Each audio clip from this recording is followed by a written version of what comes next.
Welcome back to the Untriggered Parenting Podcast with me, Paula Sampson Lawrence. My special guest today is Nellie Harden. Nellie is an author and a speaker, and she's also a mum to 4 girls. And today we dive into how to effectively build self-confidence and self-esteem in our children. Let's dive in. So welcome, Nellie, to the show.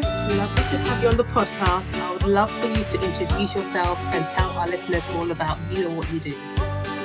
Oh, well, first of all, thank you so much, Paula, for having me on. And so I am a life and leadership coach and author and speaker in the space of families that are raising young women today, and also in adult women as well. But in our capacity here, we're going to be talking about raising young women today. So I myself was, as much as our kids would all love to deny it, right? We were once young women as well. And and going through many of the same, trials and things that they are going through today. And so I was a young woman that left home. I graduated early from high school and went off to university at 17. And I I wouldn't have known it back then, but I really wasn't ready myself. And so I didn't have the foundations that I truly needed to be off in the world. And I moved 7 hours away from family. I didn't see them, I went from seeing them every day to not seeing them for months. And then, looking back, it was really like being dropped off in the wolf's den, so to speak. And I didn't know how to make good choices. I didn't know how to trust myself. I certainly didn't have self-worth or value or any true belief in myself. I had surface belief in myself, but not true, deep inside out belief in myself. And so then I went down the path that so many do when you don't have that. And I was chasing worth in all the places that I needed to, or felt I needed to at the time. And that takes you down some really negative pathways when you're chasing worth, because any accolade, any relationship, any sparkly thing that says, come over here and you'll be worthy, you go toward, and that can really be at your demise, as it was for me. And so a lot of difficult things happened, especially in that first semester of college. And I ended up having to go on an extremely long healing journey from that, one in which I'll still probably be on for my entire life, but really decades long healing journey. And in that healing journey of myself, I had to learn not to just wallow in that space anymore. And I really had to learn how to build myself up and build these foundations. And what did this foundation look like? And what did it look like for me specifically, even within that? And in the midst of that time, I was blessed with 4 daughters to then turn around and raise as well. And so, having and raising 4 daughters in the midst of my own healing journey has been just had a microscope on how to build this. And my background is in biology and psychology anyway. And so I've worked in behavior from the animal world, from being out in the wild to captivity. And then I started working in the much more complicated human world a little over a decade ago. And really helping parents as they're raising young women, while the brains and the ideals and the core beliefs and the core values are still in such this, moldable space, that we can come in and build this then so that they can go off into life with it. It's never too late. It's never too late. You can do it as an adult. It's just much harder.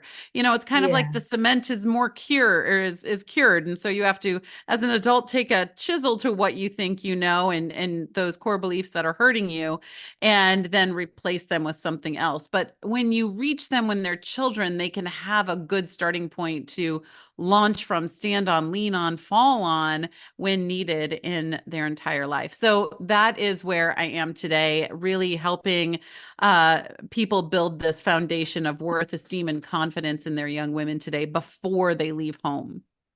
I love that so much. As you were talking, there were so many questions flying around in my head.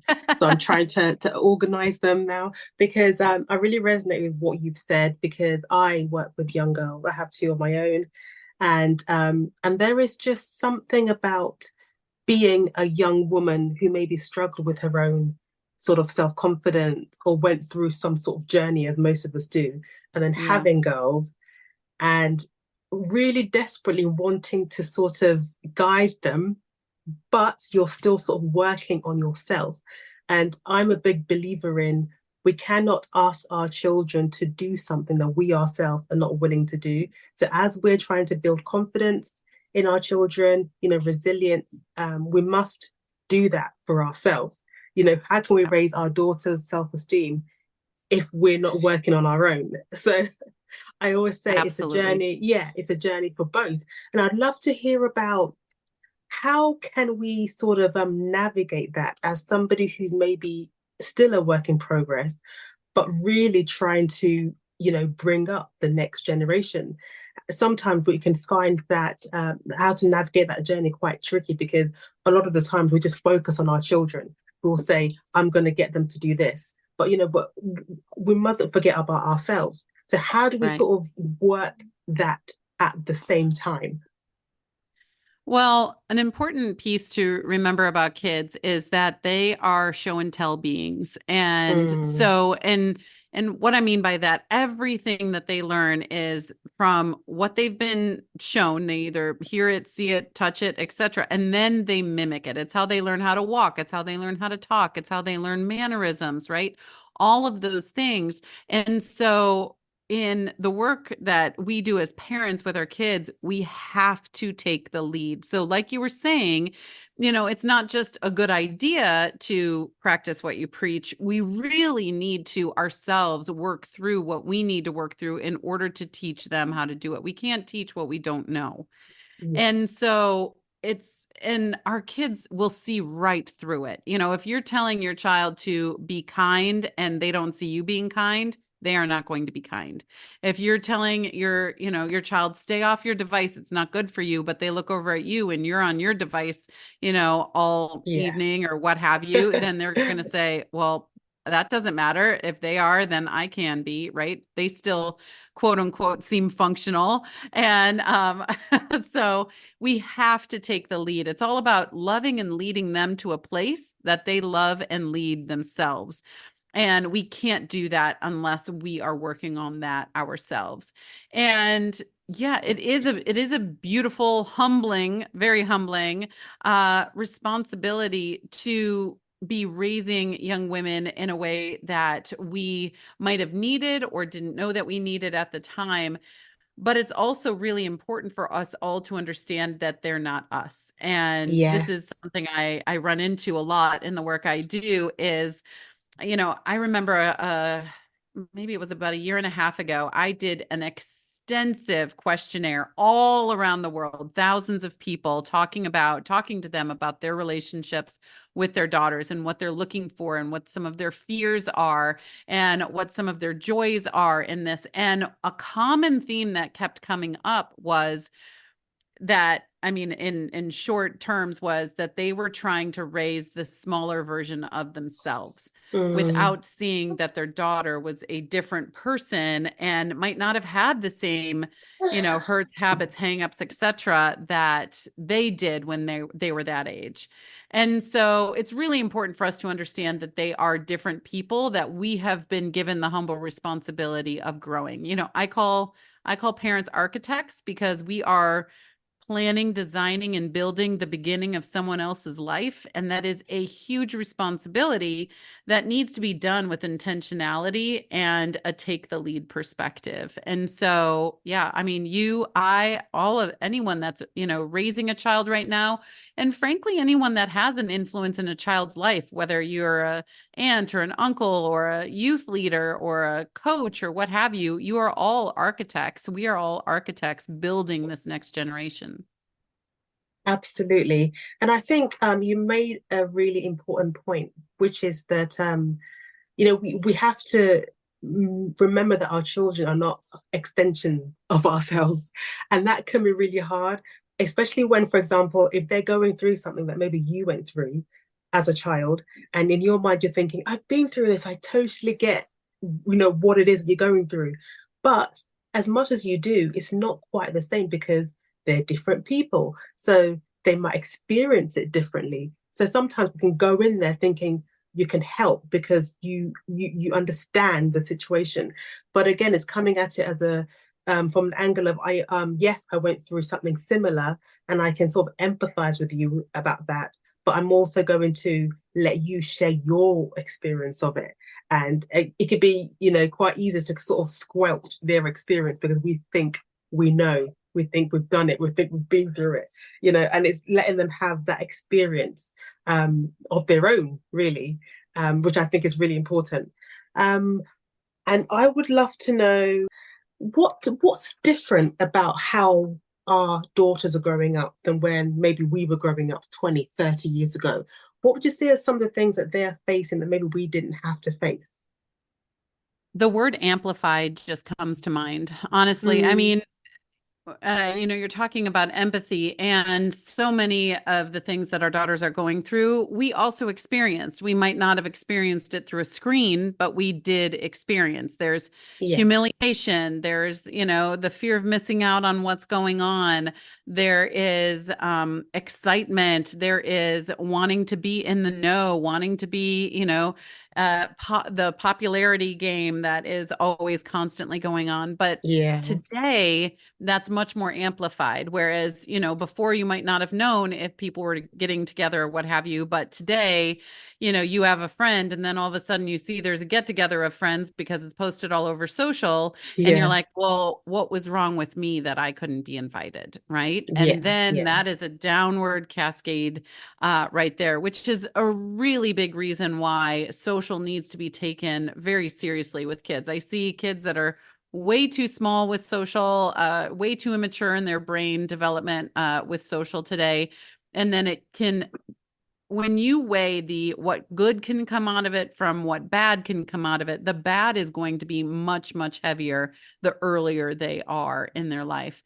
And so it's something, if you do have social, if any of your listeners have social for their kids, it's something I am not going to be the one that says a blanket no, for them, Mm, but it's a conversation that needs to be had. And it is knowledge and education that needs to be a part of that. And so I really recommend that you sit down with them, you watch some of the documentaries out there about how your feed is being used and how you can be directed in your thoughts, etc., through social media, and how these algorithms are being used in this small device that you have. It's really important to try and educate them and share that space with them. If they yeah. are on Instagram, let's say, share things back and forth each day. Oh, what are you learning? Oh, I saw this really cute thing. Oh, I saw this really, powerful, inspirational thing, and share that with them, and they with you, and have that rapport going back and forth and have open conversations. The last thing that you want, right? If your child comes home from school and they go up in their room and they just shut the door, then you're like, "Oh, what's wrong? Why can't I know what's going on in there?" Right? And Mm, and you start to get anxious. Well, social media that you're not a part of is that same idea of them mentally going upstairs and shutting the door, even if they're sitting right next to you. yeah, That door is that's true. shut to you if you don't share that space, and you have no idea what's happening on the other side of that door. So it's very important to share that space, and it can be used for good. And I think that's a really important feature. My family and I remember it was a couple of years ago, there was this little boy that needed help, that was a friend of ours. And so we knew it was a real person. So there you go, and needed some help. And everyone, was donating $1, and it was to see how far this could go. And he needed a wheelchair. And we were able to make that happen, everybody coming together. And that was a really beautiful way that social media could be used. Yeah, yeah, And one of my daughters has a business, and she has a social media, an Instagram page for her business. And that has been great in order to share her dog toys around the United States, right? And so there's really positive ways it can be used. But like everything else, there's a negative side too. So education and really being in that space is important. Yeah, absolutely. And I was thinking about how, with social media, how a lot of young people, and to be honest, not just young people, we do it too. You know, we base our self-worth on what we see people, other Right. people sharing, what their lives look like, that kind of thing. And you said earlier on about, you know, your main thing is really building up our children before they leave home. And it's obviously important to build up their self-worth as much as possible. And that can be quite difficult, I think, in this sort of day and age. So, what are some of the things that we can do as a family to build the self worth of the children in the family to make sure that they're feeling good about themselves? Absolutely. Well, there are 5 pillars of worth that I always go back to, and that is to be seen and heard and loved, belong, and have purpose. And Mm, so, if we can, because the goal is that our children are waking up in the morning and not saying, how will the world define me today, but saying, how can I serve the world today? mm, And so, if we can teach them to find that within themselves first, and then out in the world instead of the opposite way, which is what the world will scream at you all day, yeah. right? If we can teach them that and it starts in the home, absolutely, then they're going to be much better off. And so, some really simple, practical ways of that, if you just look at, being heard and what you were talking about earlier, as far as empathizing and asking them what their experience was, even if it was a shared experience, there was different perspectives there. So Mm, really making sure that you are hearing what they have to say and having active listening skills for that. And a really practical way you could do that is, because during the day it can get a little chaotic, but I really recommend one-on-one time for all families. And so in our home, that looks like Mondays and Thursdays. We do 2 kids. So I have 4 kids total, if I haven't said that already. And so on Monday night, 2 of our kids, our oldest and youngest, have one-on-one time. So I go in one and my husband goes in the other. And then on Thursday, it's the other 2 kids, again, my husband in one and I in the other. And the next week we switch. So my daughters, each one of them, know that every week I'm going to have mom or dad in my room and we're going to be talking. And it doesn't have to be really hard, difficult conversations. Sometimes it is. And sometimes it's just, my youngest, she loves to watch some funny puppy Instagram videos sometimes, and we do that and laugh together. Or she's a crafter. So we do some crafts, or I look at her crafts, or we read through the Bible a little bit, or what have you. It's just different for every kid every time. But mm, what our kids can get so used to is this hierarchy within the family instead of the family as a team, right? I mean, parents are always the team leads, but it really is a team effort to be in a mm, family. yeah. And when they see mom and or dad only coming at me one on one whenever there's a problem, then they're not going to learn how to nurture those relationships and be open to talk about anything and everything, because it's only when there's a problem or only when something is quote unquote bad.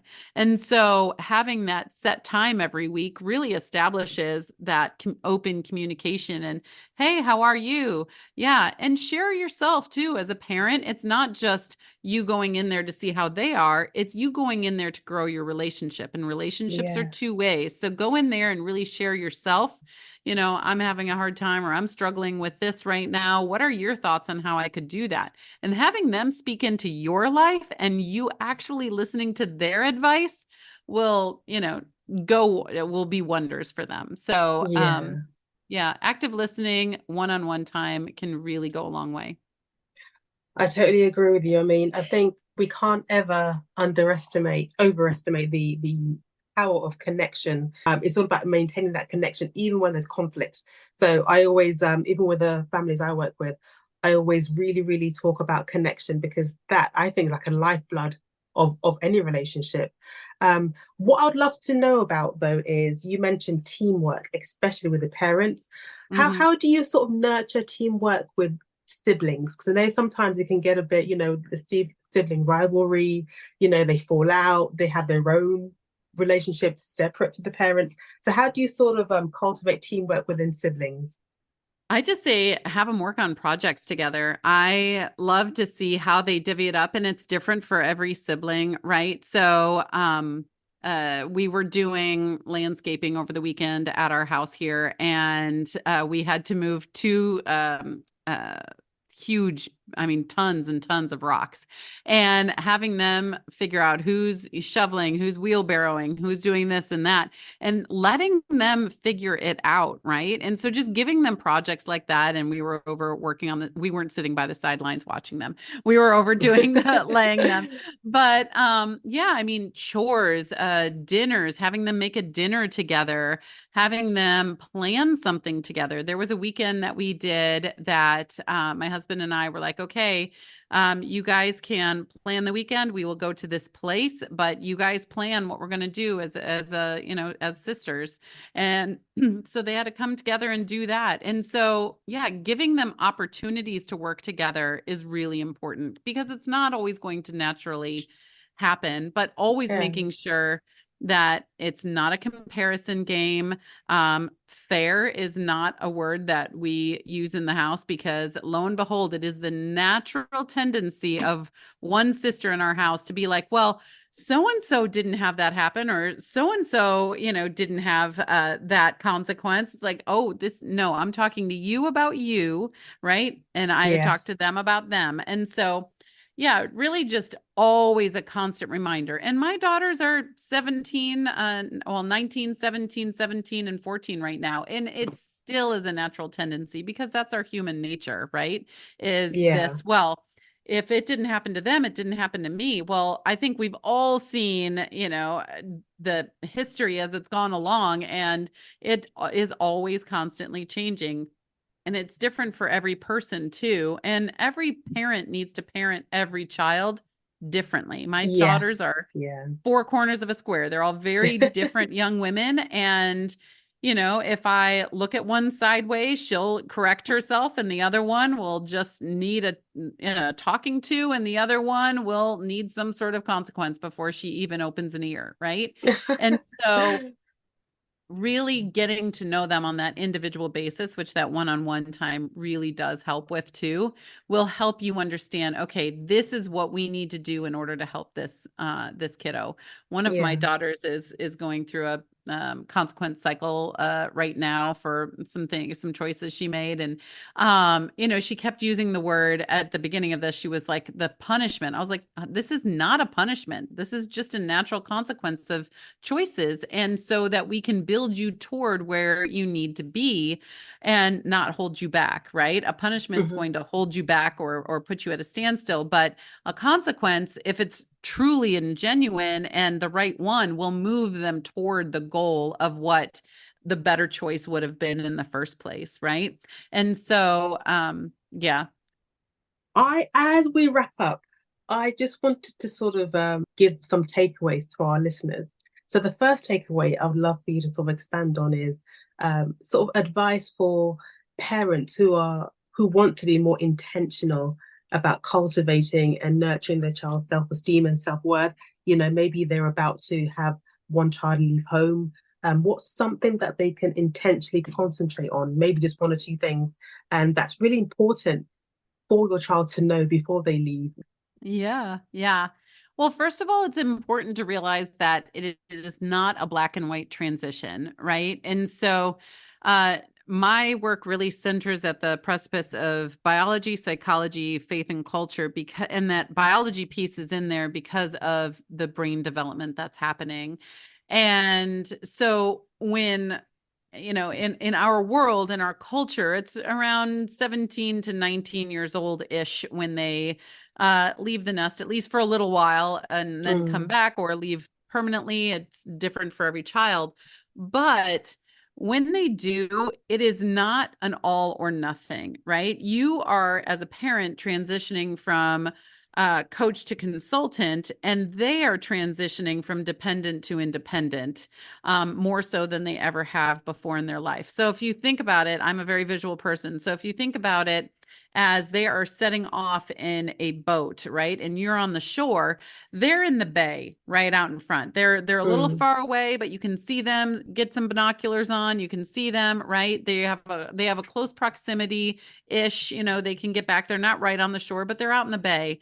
And then that's really where they are for a number of years, brain development wise, before, it's really 24 to 26 that they are then out on the open ocean on the very own adventure of their own, right? And so understanding that too, and making sure that they know that you're always there and that you love them, you see them, you hear them, right? They belong, they have a place to belong. Because when they leave home, that's a really untethering time, and Yeah. they can start to feel like they're flailing, right? I have the buoy principle that I teach and I work with is, you're an untethered buoy out in the middle of the ocean. There's nothing to grasp onto, and you just feel like you're floating and you're at the whim of the waves, right? Versus when you are tethered and you have something to hold on to, which is really, really important. So make sure that they know that your home, your family is always something that they are going to be tethered to. Absolutely. And make sure you have a connection plan. Don't just send them off and be like, yeah, I'll talk to you later. Well, what does later look like? Because Yeah. your idea of later is going to be different than theirs. And so have an idea of what that is going to look like. So even that one-on-one time that I talked about, I have a daughter at university. She's going to be a junior this upcoming year. And we still have that Monday night one-on-one time with her. We do it over Zoom. And so she knows that every Monday night at 8 o'clock, it's going to be mom or dad, depending on the week, that she gets on and has that time with. And of course, things shift if, it's college campus. So things, happen or what have you. Yeah. But she knows that she can rely on that. And then we talk and text throughout the week whenever, but that is always a set time. And so, yeah, a connection plan is really important, and just really reassuring them that they can do this, they can do hard things. There's a great book out there called Do Hard Things by Brett Harris that I would Oh, recommend. yeah. And it has a great tagline in it, and I'm not going to get it verbatim, but it's something about going against the idea that, teenagers can't do anything or what have you, but they obviously can. Teenagers have done amazing and miraculous things throughout history. They really are. We've made them into kind of an untapped resource today. But they're fantastic. This age is fantastic. The neuroplasticity, the ideas, the creativity that comes from this age is really monumental. And so really just equipping them with that belief and that, that foundation that we talked about earlier. Yes, absolutely. There are two things I want to ask you before I let you go. The last question, I'm going to just let you know what it is now, so you've got a little bit of time to think about it. And it's just about if you could think of an example from your family, from your personal life, that just tells us why you do what you do. That really just sums up, that's why I do what I do. But before you answer that question, I would love for you to share your social media or how people can connect with you online. Yeah, absolutely.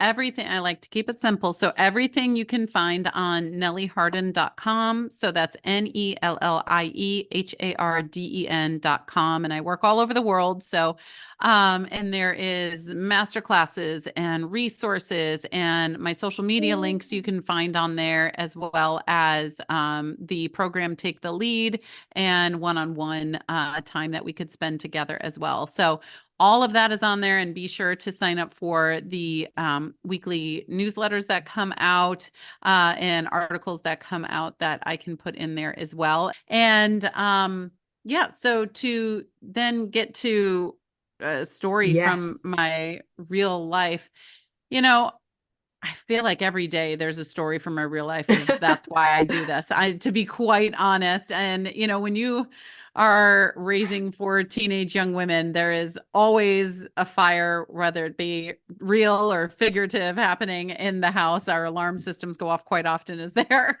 Yeah. cooking sometimes. But, even just yesterday, I was meeting with a young woman that is not one of my daughters. And she just said afterwards, she was like, thank you so much. And it's just so nice to be able to talk openly, to somebody who understands and just takes what I have to say and just listens. And that's why I do what I want to do. I mean, there's so many times this young woman here, she had been bottled up for so long, years even. And there was no one that would just sit there and, talk to her about what's going on and really validate, the struggles that she has been through, and let her know, no one that is your age or anyone should have to have gone through the struggles that you have. And you're so strong for getting through this. And, it's your choice now, whether you use this to weaken yourself or strengthen yourself. And, so being real and honest, but just an open ear and a shoulder and a hug can go such a long way with so many. Yeah, absolutely. Very, very just wise words there. And a great way to end the show. And I just want to say thank you for coming on and talking to me today. I really resonate with what you do. I just think there's no greater job than bringing up these kids and, leading them into adulthood with a real sense of self-esteem and self-confidence. And, that's how we change the world, really. So thank you for all that you do, and thank you so much for talking to me today. Oh, thank you so much for all you do as well. Thank you for having me. Thanks for listening, and I'll see you next time.